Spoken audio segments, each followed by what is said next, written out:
Hello and welcome to the Retirement and Money Show. So in this video, we're going to look at, can you work after ill health retirement without losing your pension? Well, the simple answer is yes, you can work after ill health retirement, but the rules are confusing and mistakes can cost you. So in this video, I want to show you exactly how to do it safely. First, we'll cover the key rules for the different types of pension. Then I'll explain the safe ways to work without losing your money. And then I'll finish with some practical next steps that you can take. So by the end of the video, you'll know which rules apply to your pension. You'll understand exactly how much you can safely earn. And hopefully you'll have a clear action plan to follow before you start planning your return back to work. Plus, I'll also reveal the one question that I think protects your pension. So my name is Zach Hussain, and I run financialeducation.co.uk, and I've got over 25 years experience in helping people plan for their retirement. So what are the key rules that you need to know? Well, the rules for working after ill health retirement depend on your specific type of pension. So it's really important that you know what you've got. For example, public sector pensions like the NHS or local government scheme, well, they've got very strict rules. But private pensions and workplace pensions, well, they tend to be far more flexible. So if you do have an NHS pension, for example, there's a key thing that you need to know.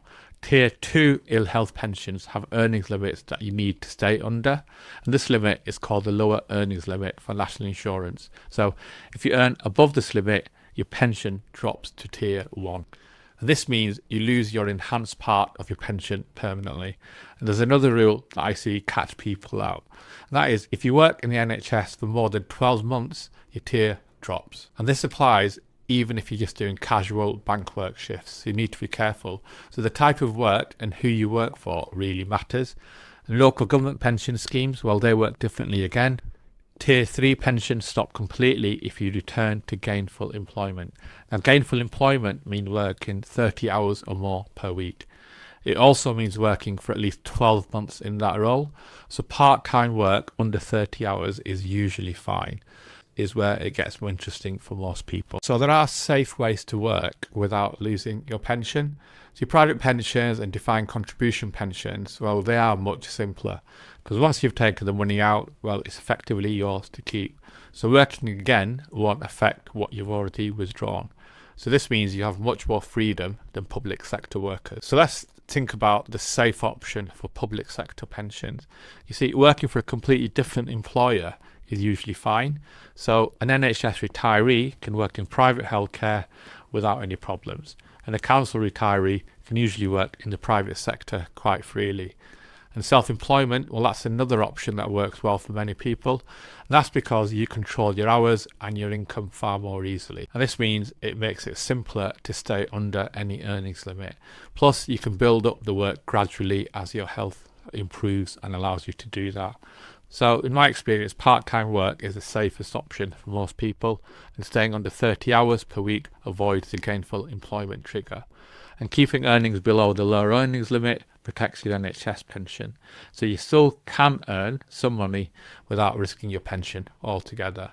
Now, here's something that surprises most people. Benefits like PIP are not means tested at all. So that means you can work full-time and still keep your PIP payments.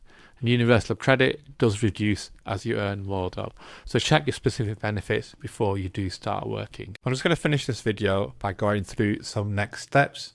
And that is, before you do anything, contact your pension administrator and ask them this exact question to protect yourself.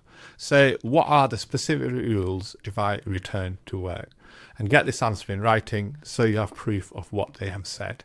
Now, here's your step-by-step action plan. First, check which type of pension you have, and if you're in the public sector, what tier you are in. Then ask your pension provider about any earnings limits or restrictions. And this would apply if you've got a defined benefit scheme as well, through an employer of the past, because they may have their own rules. Next, check how working might affect any benefits that you receive. And finally, get everything confirmed in writing before you start, because you may or may not be surprised to hear people do tell you the wrong things. And if you have an NHS pension, ask what the lower earnings limit is so you've got some clarity around that. And also ask what happens if you work for another related employer, especially if you're working in the NHS or you're working for local government. Certainly, as I mentioned earlier on, if you are in the NHS, bank shifts can count towards that 12-month rule. And for local government pension, ask about gainful employment rules.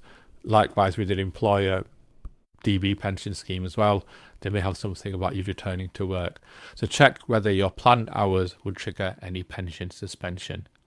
And if it does, ask what happens to your pension after the suspension ends. So to sum everything up quickly, yes, you can work after ill health retirement, but the rules depend completely on your pension type and who your pension is with. Public sector pensions have strict rules you need to follow. Private pensions, whether they be defined benefit, final salary, or defined contribution, do give you much more freedom. But the best thing to do is to contact your pension administrator, ask them what the options are, ask them what the impact of doing part-time work is or returning to work, and make sure you get everything in writing.